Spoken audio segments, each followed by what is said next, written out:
Existe um ditado que diz que em time que está ganhando não se mexe, mas a indústria automotiva claramente não acredita nisso e a Volkswagen também não, porque o T-Cross, que já era líder da categoria dos SUVs compactos, recebeu um tapa em equipamentos, visual e acabamento para continuar mantendo essa liderança em um mercado que está se renovando e continua competitivo como sempre. Será que é o bastante? A gente vai descobrir na nossa avaliação de 7 dias e 2.000 quilômetros com o T-Cross Comfortline 200 TSI 2025.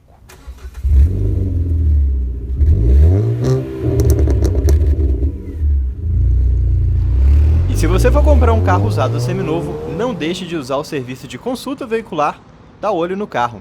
E com o cupom de desconto do DriveOn você ainda garante 15% de desconto em todas as consultas. Link na descrição do vídeo. O T-Cross foi lançado aqui no mercado brasileiro em 2018, depois de muita expectativa, porque afinal de contas a Volkswagen foi uma das últimas a entrar nesse segmento dos SUVs compactos. Ele já teve um primeiro ano bem robusto em vendas, mas dali em diante foi só sucesso até, claro, se tornar o SUV compacto mais vendido do Brasil quando você pensa tanto em vendas para pessoa física quanto também para pessoas jurídicas.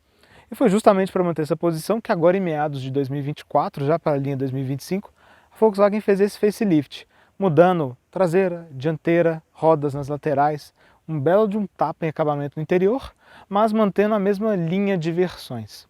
Então a gente tem a Sense, que é uma versão de entrada pensada principalmente para o público PCD, mas não exclusivamente. A gente tem o 200 TSI, só 200 TSI, e aqui uma curiosidade, quando você vai marcar a revisão do T-Cross no site da Volkswagen, essa versão aparece como Trend Plus. A gente tem a 200 TSI Comfortline, que é exatamente esse carro que a gente está avaliando aqui hoje, e a gente tem o Highline 250 TSI. Infelizmente, o 200 TSI com câmbio manual de 6 marchas, que existia lá na época do lançamento, já há um bom tempo deixou o nosso mercado. E em 5 pontos, o que mudou nessa nova linha 2025 do T-Cross? Primeiro ponto, dianteira. O para-choque é novo, tem uma cara mais urbana, mais cor do carro do que plástico. A grade também é nova e os faróis também são novos. Lembrando que o Comfortline anterior tinha faróis apenas halógenos e agora são de LED em toda a linha. O que é importante também, isso aqui mudou. O logotipo da Volkswagen já era o novo anteriormente, mas por conta do alto número de furtos do radar do ACC, essa fixação aqui do logotipo e do ACC são mais robustas, justamente para evitar esse tipo de problema. Segundo ponto, aqui na lateral a gente tem quase tudo igual, exceto as rodas, que são novas tanto para a versão Comfortline quanto para a Highline. O mesmo desenho, são rodas que eu pessoalmente achei bem bonitas, mais bonitas do que a anterior. A versão Sense tem rodas aro 16 e, opcionalmente, você pode ter rodas aro 17, com o mesmo desenho que era oferecido anteriormente, antes do facelift. Terceiro ponto, traseira. O para-choque também é novo, mas a principal diferença está aqui, são as lanternas novas. Então você com certeza já deve ter visto um monte aí, né? Donos que faziam esse filete de LED aqui, né, de uma ponta a outra, que a Volkswagen não tinha feito antes. E agora nós temos.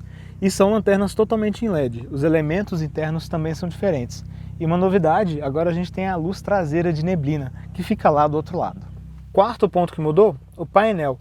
Não só essa parte central e mais óbvia, mudando esse aplique aqui, que agora tem essa cor de aço escovado, assim como essa aplicação de vinil aqui com essas costuras verdes, mas também alguns detalhes menores, como as saídas de ar, que também ficaram maiores. A central multimídia também mudou um pouco. Lembra que ela era totalmente embutida no painel? Agora ela tem esse pequeno ressalto aqui para dar a noção de que ela está em um plano diferente do painel, mais adiantada e próximo ao passageiro e ao motorista. Quinto ponto que mudou, o acabamento. Não só a capa dos bancos, que é totalmente nova agora com o nome T-Cross, os detalhes em verde, esses novos elementos aqui geométricos, mantendo o acabamento de vinil, mas como na porta. Olha, o puxador é diferente, agora ele tem uma textura muito mais interessante do que antes e uma pega muito melhor, né? E aqui essa parte cinza é toda de tecido. Um toque um pouquinho suave, e aqui onde a gente já tinha o vinil e esse apoio de braço espumado, obviamente a gente também tem novas cores e mais uma vez essa costurinhazinha verde. E claro que, sendo um facelift leve, dimensões não vão mudar. Então a gente está falando de um carro de 4,21 m de comprimento, 2,65 m de entre-eixos, 1,57 m de altura e 1,76 m de largura, sem contar os retrovisores. A gente está falando de um carro que pesa aproximadamente 1.250 kg e que tem capacidade de carga de 474 kg. O tanque, que era de 52, passou a 49 por conta das novas regras de emissão, e de vão livre a gente tem 19 centímetros. Em suspensão, freios também tudo na mesma, então pneus 205/55 aro 17, freios a disco nas 4 rodas, ventilado na dianteira, suspensão McPherson na dianteira, eixo de torção na traseira, e nesse carro aqui Goodyear Wrangler. Eu viajei com esse carro, pista dupla, pista simples, peguei muita chuva, viajei de noite, um calor de quase 40 graus, temperaturas de 15 graus, foi quase um teste de sanidade minha e do carro. E são bons pneus, silenciosos, boa aderência no seco, no molhado e também uma baixa resistência à rolagem. De segurança também a gente não tem nenhuma novidade. Então é um carro que continua com 6 airbags, continua com o Multi-Collision Brake, controle de tração, de estabilidade, bloqueio eletrônico diferencial, detector de fadiga, o sistema que limpa as pastilhas, os discos de freio através das pastilhas em chuva, AEB, ACC e a mesma nota de 5 estrelas no Lightning NCAP agora que ele foi retestado em 2024. Volkswagen poderia ter aproveitado para colocar mais itens de assistência à condução já nessa versão Comfortline, sendo que elas existem opcionalmente na versão Highline. E aqui debaixo do capô a gente também não tem nenhuma novidade em termos de número ou mecânica. Então é um motor 200 TSI que a gente já conhece do Golf manual, 3 cilindros, Polo, Virtus, Nivus, um motor que está aqui no mercado brasileiro desde 2016 aproximadamente, já há quase 9 anos. E claro, é um motor que nesse tempo já se provou. Então apesar de ter muito mecânico influencer aí querendo criar pânico na internet, e efetivamente conseguindo, aqui a gente não tem efetivamente nada que vá te dar um problema real. Você fazendo as manutenções em dia nas concessionárias, você não precisa fazer absolutamente nada diferenciado para fazer um uso comum desse carro. Inclusive, até deixando um ponto muito claro, porque acontece com a frequência assustadora em tempos recentes, aqui a gente não tem, repito, não temos uma correia dentada banhada a óleo. A gente tem uma correia dentada de borracha tradicional, com troca a cada 5 anos ou 120 mil quilômetros. Então, de fato, não é nada de outro mundo, já é um motor muito bem conhecido. E sendo um motor muito bem conhecido, potência e torque também não mudam. Então a gente está falando de um carro que com gasolina entrega 116 cavalos e no álcool 128 e de torque 20,4 kgfm com gasolina ou com álcool, independente do combustível. O que vai mudar um pouquinho ali é o pico de torque de potência de acordo com cada combustível. E apesar de ser um motor já com um bom tempo de mercado, ainda é muito moderno. Totalmente em alumínio, injeção direta, uma turbinazinha pequena, duplo comando de válvulas variável, então tem variação de fase nos 2 comandos, enfim. Realmente um motor que já tem um tempinho de mercado, mas continua sendo muito compridor, muito eficiente. Manta, nós temos, mas um detalhe interessante, né? A pintura do lado de fora é vermelha, mas aqui dentro é preto isso? Cara, não sei, é realmente uma diferença que eu não lembro de ter visto antes. Mas a organização geral aqui é bem correta e você tem a vareta aqui no lugar fácil, acesso fácil, sem maiores problemas também. E claro que além das mudanças que eu mostrei para vocês há pouco, o T-Cross também foi mudando um pouco ao longo dos anos. Então quem tem, por exemplo, um T-Cross 2018, 2019, vai notar algumas mudanças mais óbvias. Por exemplo, o volante, a mesma peça que chegou no Nivus em 2020, o AEB e o ACC que eu comentei com vocês ali fora também chegou depois no carro. A Volkswagen também chegou, o ar-condicionado que já era automático, mas agora com esses comandos touch, o carregador por indução, enfim. Ao longo do tempo o T-Cross foi recebendo algumas pequenas mudanças e equipamentos. Se você tem um 2023 ou 2024, por exemplo, o que você vai notar é principalmente o visual. Se você tem um mais antigo, você vai notar o visual, volante e alguns outros equipamentos também. O que não mudou no T-Cross nesse tempo todo, e felizmente, é sua ergonomia. E olha, eu fiz em um dia só uma viagem de quase 1000 quilômetros e de fato é um carro que recebe muito bem. O banco aqui é muito bom, sim. Reparem, a gente tem um ótimo comprimento. A gente tem um apoio para as coxas que é muito bom, um apoio para o tronco que também é muito bom. O banco tem regulagem de altura milimétrica. A regulagem do encosto é uma alavanca por pontos pré-definidos, como vocês podem ver, tá vendo? E a gente tem também a regulagem de lombar. Já tinha no T-Cross anterior, no Comfortline. Então tá vendo? Uma regulagem de lombar milimétrica que você consegue ajustar aqui. O cinto também tem regulagem de altura. O volante, regulagem de altura e de distância, num campo muito bom. Apoio para o pé, que seria um quarto pedal, muito bom. Seu joelho não fica flexionado. Acesso aos pedais, fácil, tá vendo? Olha, difícil você conseguir prender o seu pé aqui. Eu acho que talvez seja até impossível. Bom espaço de manobrar aqui os seus pés. E o apoio de cabeça não é daqueles que te empurra para frente. Então, cara, a ergonomia desse carro aqui é muito boa. Você se senta, obviamente, alto, mas independente do seu tipo físico, com certeza vai ser muito fácil se encontrar aqui no T-Cross. Mas claro que ergonomia não é só sobre se sentar, é sobre acesso aos comandos. E olha, é tudo muito bom de modo geral. Então, no volante, comandos físicos, são vários botões, mas fácil acesso. A gente tem a chave de farol aqui na lateral, super fácil. As borboletas, reparem, elas acompanham o movimento do volante, que eu acho que é muito positivo. Mas com o passar dos anos, a central Discover Media deu tchau tchau, né? E ela tinha comandos físicos aqui nas laterais. Infelizmente na Volksplay não temos. E o ar-condicionado, que já era automático antes, também tinha comandos físicos, que eram mais fáceis, né? Aqui você precisa despender uma certa atenção para correr o seu dedo aqui, nesses espaços, né? Nesse baixo relevo aqui, que você ajusta a temperatura e a velocidade do ventilador. Mais recentemente você consegue controlar também a velocidade, o ar-condicionado de modo geral, aqui através da central, como a gente vai ver daqui a pouquinho. E todas essas mudanças de acabamento que eu mostrei para vocês foram pensadas muito para atender às críticas de que o acabamento interior do T-Cross era muito pobre, parecido com o do Polo. E olha, visualmente falando, de fato eu acho que melhorou um pouquinho sim essa impressão. Por mais que as aplicações de vinil aqui sejam bem discretas. E lembrando, não é um acolchoado, né? É um vinil em cima de um revestimento duro. Mas olha, a gente está falando de um carro que está aqui agora com 8.000 km rodados aproximadamente. Não escuto barulhos de acabamento. A montagem de modo geral, não estou vendo falhas em pontos que costumam ser críticos. Realmente não observo nada. Então não dá para chamar o acabamento de ruim. Especialmente lembrando que nessa categoria a gente tem carros que vão por uma linha muito parecida. Se a grande crítica era o jogo de cores e texturas, acho que a Volkswagen conseguiu dar uma melhorada bem inteligente aqui nesse novo interior do T-Cross. Em equipamentos também a gente não tem nenhuma novidade em relação ao T-Cross Comfortline antigo.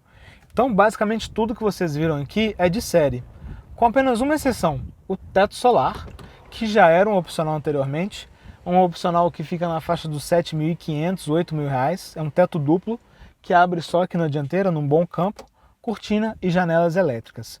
O outro opcional que é uma novidade é um pacote de interior escurecido, que ele custa aproximadamente R$ 2.500.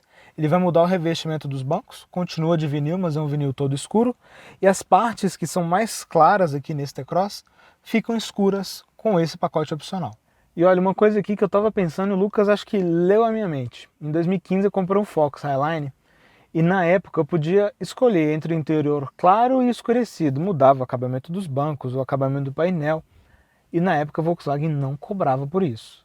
Então aqui nesse caso me parece um jeito fácil de ganhar dinheiro, considerando que a gente não tem outras grandes modificações estéticas do lado de fora do carro, igual a gente vê no Nivus.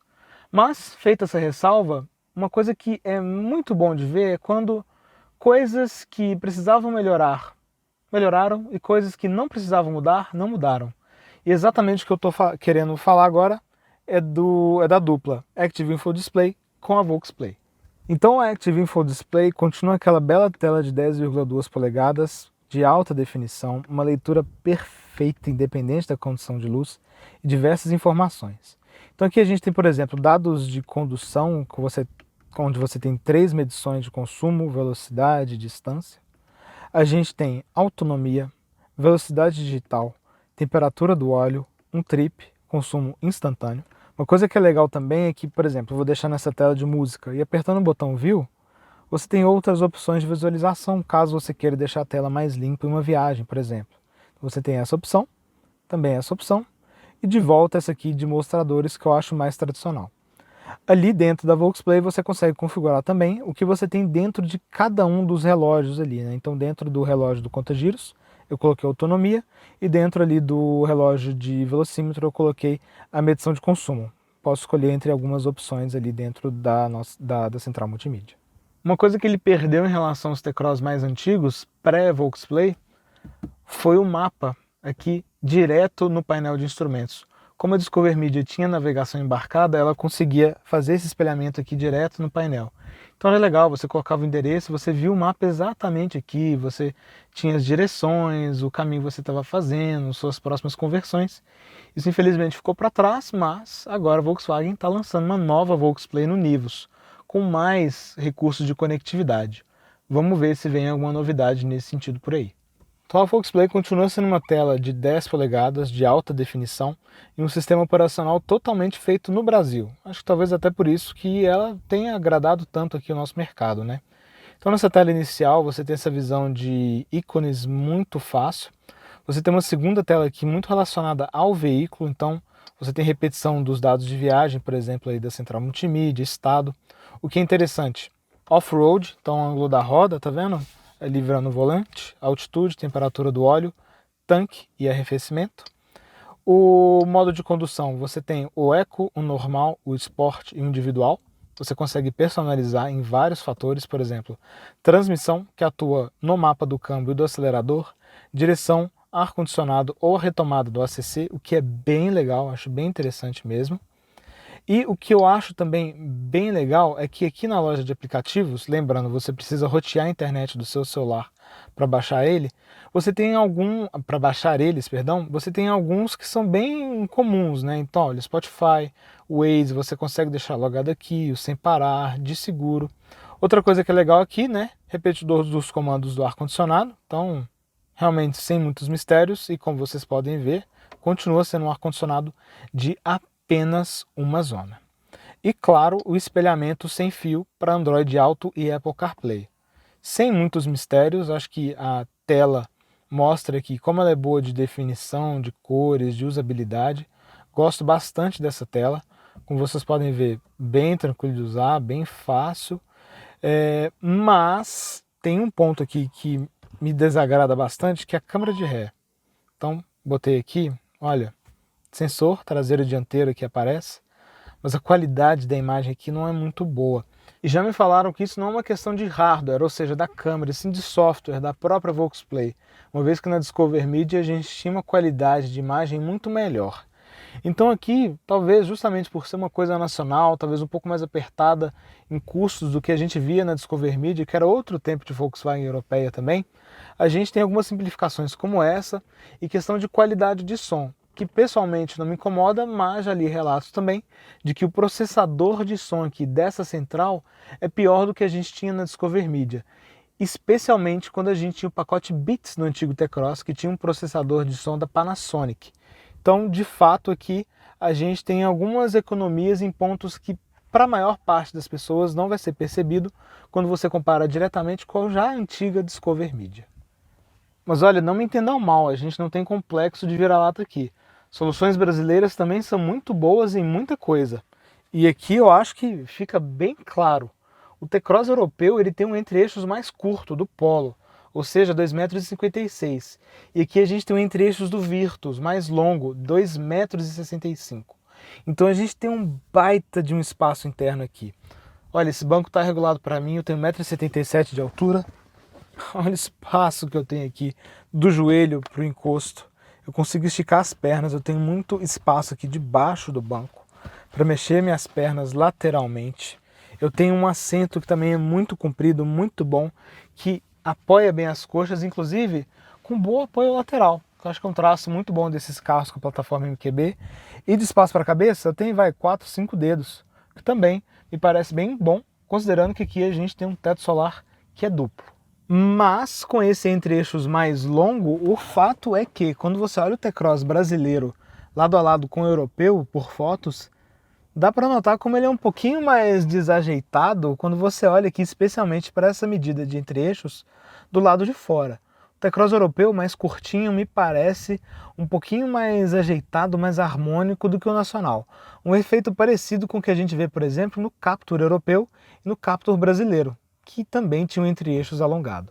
E o espaço lateral também é bem correto. Então olha, não é exatamente um carro estreito, inclusive se forem 3 adultos aqui, um pouco de amor e carinho, né, você consegue abrir um espaço para quem for aqui na terceira fileira. E óbvio, né, que apoio de cabeça, cintos de segurança de 3 pontos, Isofix, como a lei obriga. Outros bons pontos: saída de ar, temos 2. Tomadas USB, 2 do tipo C e iluminadas. E o túnel central também não é muito alto, então não atrapalha muito aqui se você precisar passar de um lado para o outro. Outra coisa que esse carro tem, que é uma solução interessante, é uma regulagem do banco traseiro. Não é igual o Fox, que você tinha uma alça aqui para você correr o banco, se eu não me engano, em até 15 centímetros. Que lá em 2008 a galera reclamava que arrancava dedo. No meu Fox 2015 só fazia barulho mesmo. Mas aqui a gente tem uma solução diferente, que é essa aqui, ó. O banco é bipartido, tá vendo? Então você consegue deitar ele. E aqui você tem esse pequeno gancho, tá vendo? Ele fica em pé. E se você precisar aumentar o porta-malas, você abaixa ele. E aí você volta ao banco e tadá. Tá aí a diferença de espaço que você ganha. Olha, é muito difícil que alguém anime viajar assim. Mas a minha posição de dirigir não é muito diferente disso. Talvez eu seja um pouco louco por esse motivo e outros. Mas, realmente, acho que ninguém vai morrer, fazer uma viagem longa assim, mas algumas pessoas talvez se sintam um pouquinho mais incomodadas com esse banco mais ereto. De fato, é uma solução que eu não recomendo muito para viagens mais longas.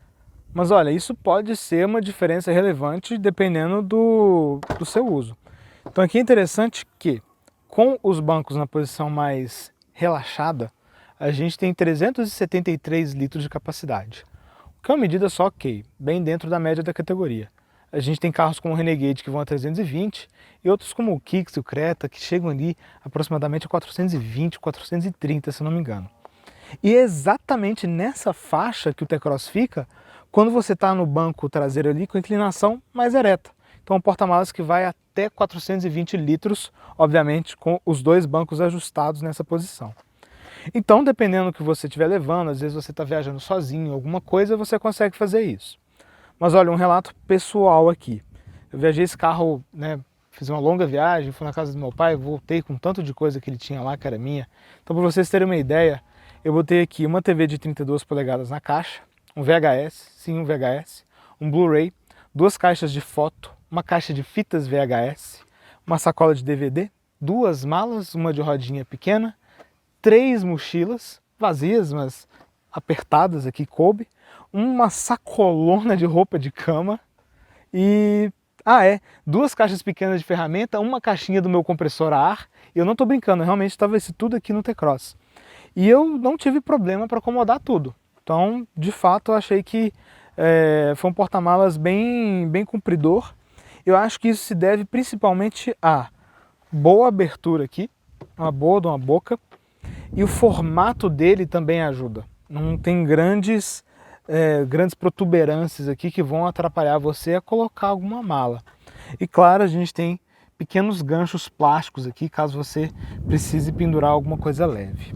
E por baixo nós temos o step, por baixo, por dentro, com o bico calibrador para cima, facilita muito. Não é um step linguicinha, por mais que seja um step temporário.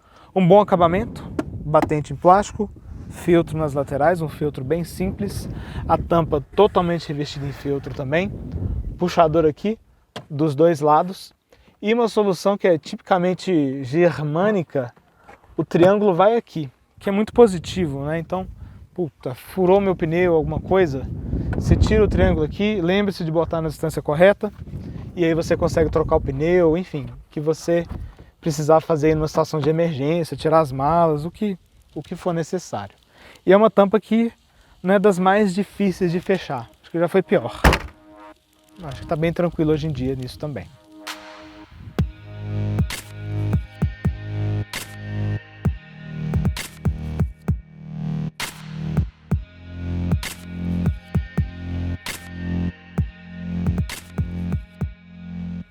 Eu já andei um bocado aqui com o T-Cross, mas agora eu quero que vocês andem comigo porque eu vou contar um pouquinho de como foi a minha experiência e como esse carro se comportou na cidade e na estrada.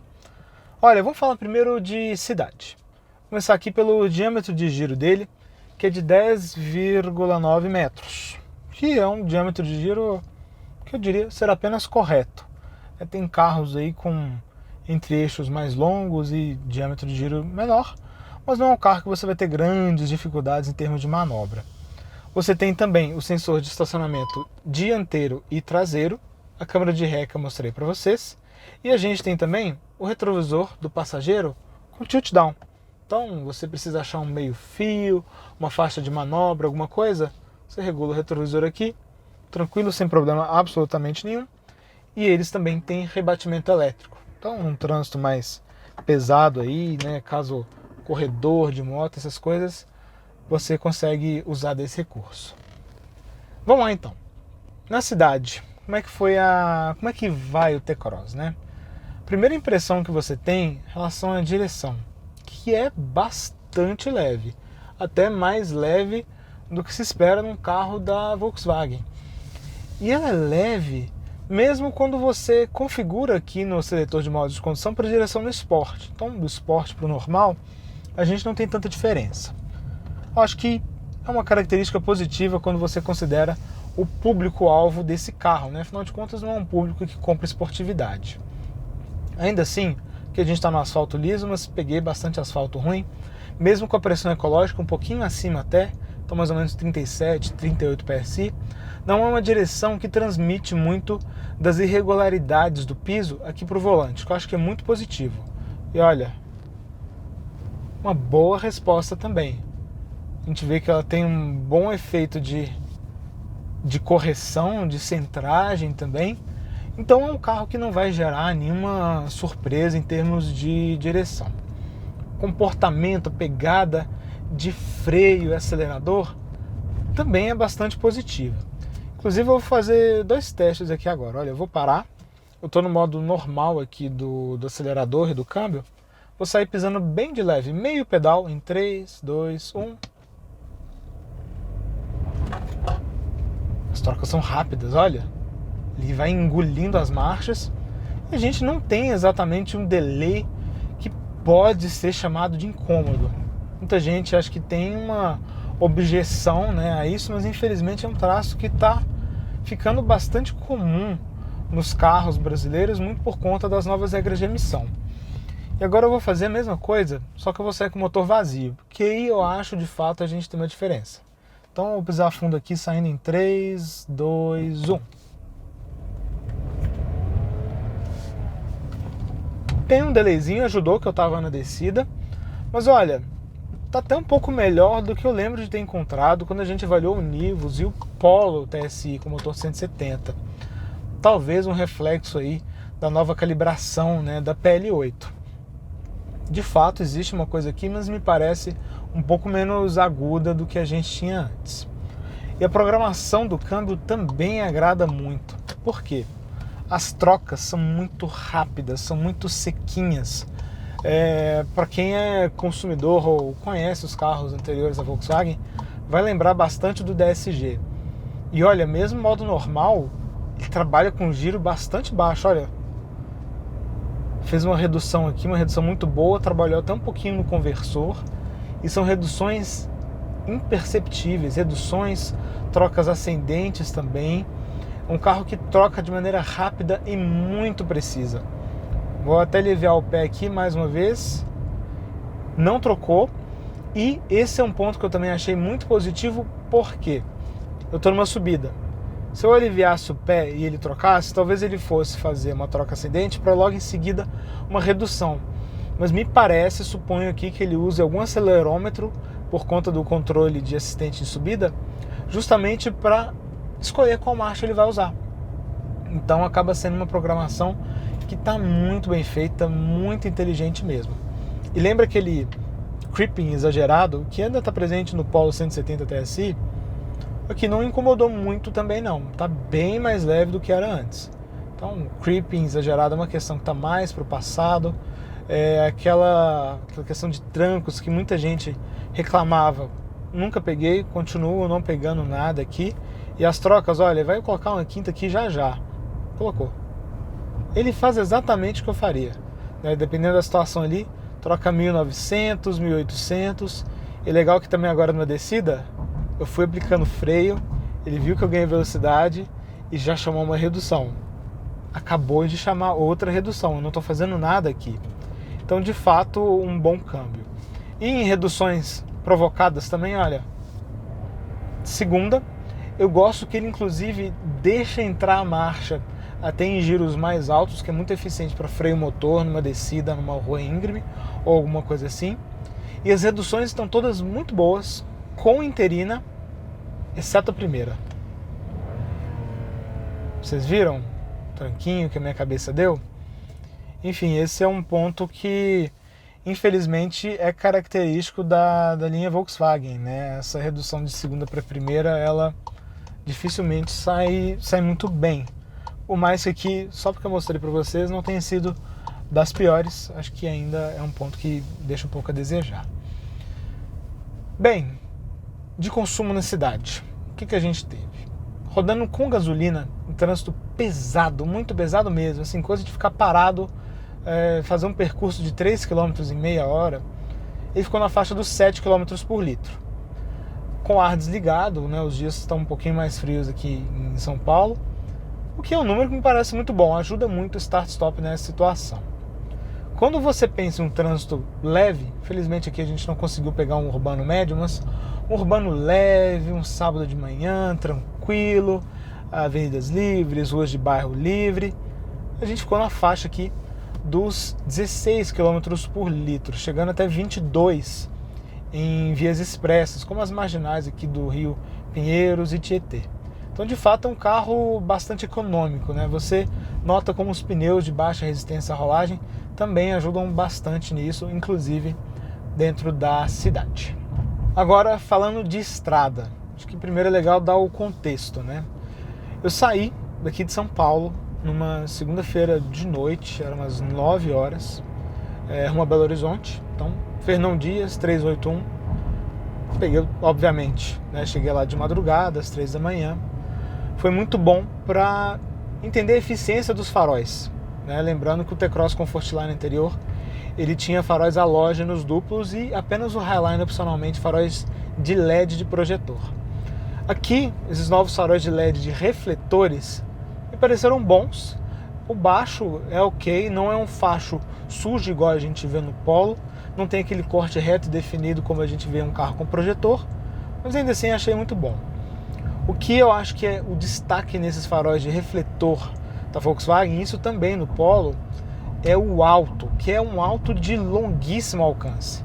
Tem farol alto que ele ilumina mais as laterais da pista, mais as placas. O alto da Volkswagen não, ele é um farol de milha, né? Então você realmente tem uma baita de uma visibilidade a longa distância, e é justamente um dos pontos que a Volkswagen falou que melhorou muito com a adoção desses faróis de LED em relação aos antigos halógenos do T-Cross Comfortline. Andando de noite também, né? Um carro que ajudou muito por conta dessa boa visibilidade, os faróis ajudam bastante. O comportamento dele nas curvas da Fernão Dias também agradou muito. É um carro que se mostrou muito preciso. Você tem uma rolagem de carroceria que é de se esperar, de um carro que tem um ajuste de suspensão que busca ser mais macio, que é justamente o que a gente vê na cidade, mas nada de maneira exagerada, até porque a gente está falando de um vão livre que é de 19 centímetros, então um baita de um vão livre. Então um carro que consegue absorver muito bem maiores pancadas, é um carro que tem um curso de suspensão muito bom, muito generoso, é difícil você chegar no fim de curso aqui, um funcionamento também bastante silencioso e com essa boa progressividade, essa transferência de peso muito boa. Então nas curvas você não tem uma rolagem excessiva e também nas frenagens você nota como é que não tem aquela transferência de peso muito exagerada. Então é um carro que você, para atacar as curvas, você também não precisa de maiores preocupações. Beleza, cheguei em Belo Horizonte, dormi, e a minha segunda perna da viagem foi de Belo Horizonte até Governador Valadares, onde meu pai mora, fui visitar ele, E aí a estrada ela já muda um bocado o perfil. Por quê? Ainda é a 381, mas é o trecho da 381 que não está totalmente pronto. Então a gente tem alguns trechos de pista dupla, o pessoal usualmente anda rápido, são curvas muito bem desenhadas, inclusive, pista de concreto. E a gente tem outros trechos de asfalto tenebroso, asfalto que mal existe, trechos de obras que são pessimamente sinalizados. Dessa vez não tinha nada de terra, mas da última vez que eu fui ainda tinha trecho de terra, com curvas que foram desenhadas com um raio dos anos 50 em mente. Então, pista simples, estreita, um fluxo muito intenso de caminhão, precisando fazer ultrapassagens em pistas simples.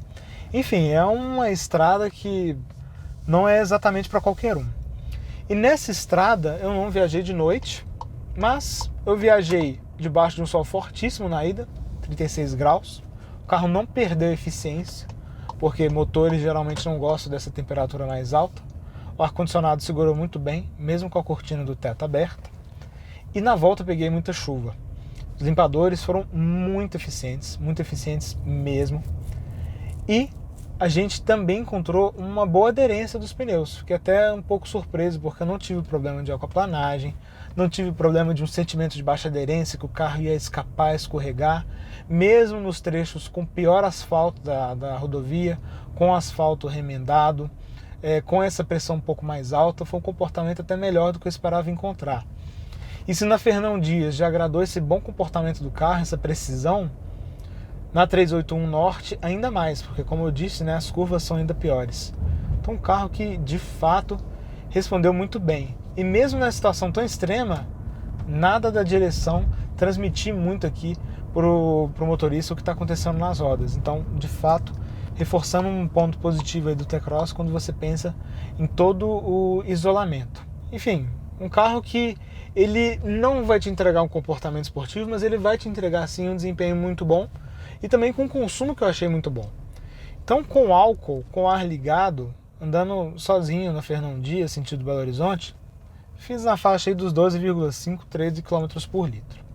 De Belo Horizonte em diante eu usei gasolina. Então, andando aí, seja em pista simples, entre 80 e 100, com o carro vazio, ou voltando para São Paulo, de Belo Horizonte, pela Fernão Dias, com duas pessoas, o porta-malas muito cheio e ar-condicionado ligado, esse carro também ficou na faixa dos 18 km por litro, andando entre 100 e 110, às vezes chegando até os 115. Então, de fato, a gente tem um carro aqui que, seja para a cidade, seja para a estrada, ele entrega um compromisso muito bom entre consumo, desempenho, comportamento dinâmico e conforto. De fato, um belo de um carro estradeiro. Feita a nossa volta aqui então com o T-Cross, vamos aos seus pontos positivos e negativos.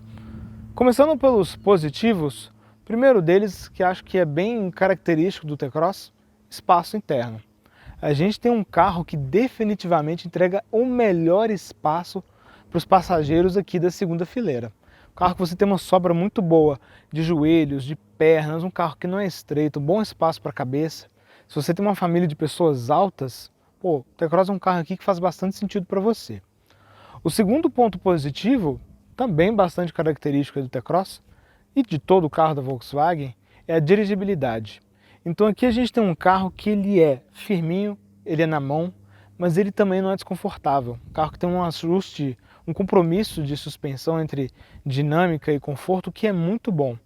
Uma direção que é leve, afinal de contas a gente está falando de uma categoria de SUVs compactos, mas que precisa, ganha um peso legal em velocidade, não transmite de maneira excessiva o que está acontecendo no piso para o volante. Um câmbio automático tradicional muito bem programado, troquinhas rápidas, sequinhas, gostosas. Um motor ainda bastante compridor. Então um carro bem fechadinho, bem coeso quando você pensa em dirigibilidade. E o terceiro ponto positivo, segurança. É um carro que deveria ter ganhado, já como item de série nessa versão Comfortline, o pacote ADAS, que é um opcional na Highline. Mas ainda assim é um carro que tem EB, ACC, todos aqueles detalhes de eletrônica que a Volkswagen trabalha nos seus carros, como Multi-Collision Brake, a limpeza dos discos de freio, detector de fadiga, e ainda com as 5 estrelas do teste do Lightning Cap. Lembrando, ele foi retestado agora em 2024, já dentro de critérios mais rigorosos, e o carro continuou sendo muito bem avaliado pela instituição. E de negativo a gente tem só um ponto, mas é um baita de um ponto negativo, que é o preço. A gente está falando de um carro que assusta numa primeira olhada quando você vai ali na concessionária ou vai no configurador. De fato, a gente vê que essa é uma categoria onde os carros de fato estão com preço bastante elevados.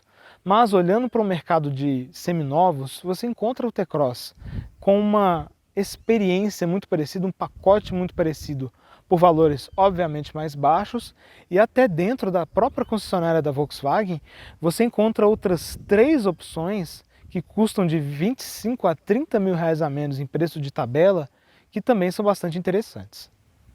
E agora, em 16 de novembro de 2024, o preço base do T-Cross no configurador da marca é de R$ 167.790.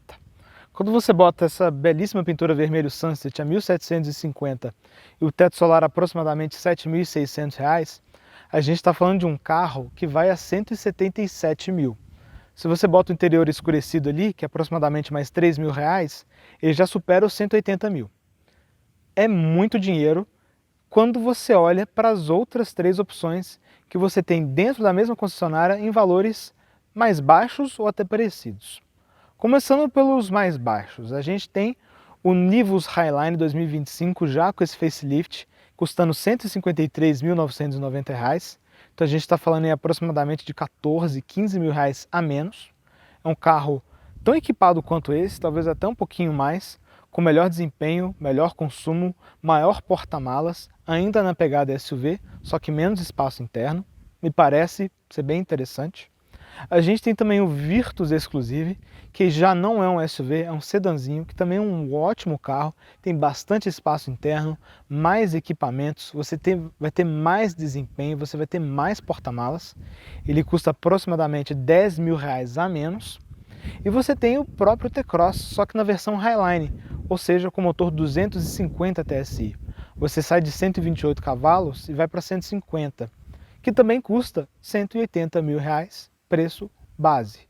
Óbvio que você não vai ter aí o teto solar, você não vai ter o interior escurecido, mas é uma troca que se faz. Mas o meu ponto é que, desconsiderando essas variáveis, olhando a preço de tabela, o T-Cross nessa versão assusta um pouco sim, mas ele é um carro bastante coeso, bastante redondinho. A pessoa que compra dificilmente vai reclamar aqui de espaço, de consumo, de desempenho, de tecnologia. Ele de fato não tem grandes pontos negativos aqui que vão chamar a atenção. Eu acho que isso explica bastante o sucesso dele. E de fato, com essas alterações que foram bem pontuais, mas bem significativas ao mesmo tempo, ou seja, bastante inteligentes, ele é um carro que está preparado para bater aí com o novo 2008, que a gente fez o comparativo aqui no canal, então se não saiu, vai ao ar em breve. É um carro que também está bem preparado para concorrer com os novos elétricos eletrificados, como o Yuan Pro, com o qual nós também comparamos, vai sair no canal se já não tiver saído, e todos os outros concorrentes que também estão se renovando, como o próprio Creta, nesse ano de 2024. Então, dito isso, o T-Cross tem tudo para manter a liderança. A briga vai dar uma apertadinha, mas ele de fato tem uma boa lenha aí para queimar, pelo menos para 2025 e talvez, quem sabe, também para 2026. E assim a gente encerra aqui a nossa avaliação do SUV compacto mais vendido do Brasil. Deixe aqui nos comentários suas impressões, suas dúvidas, se você tem um T-Cross, como é a sua experiência. Sua curtida também nos ajuda muito e, claro, se inscreva no canal. A gente tem vídeos aqui todo sábado ao meio-dia e a gente também tem o nosso canal Carros pelo Mundo, onde o Lucas e o Hudson trazem avaliações de diversos veículos aí ao redor do globo, quinzenalmente às quartas-feiras, aqui para vocês conhecerem. A gente se vê e um grande abraço. E aí, gostou do vídeo? Então não deixe de se inscrever no canal clicando no ícone preto e também não deixe de conhecer o nosso canal de vídeos internacionais clicando no ícone branco.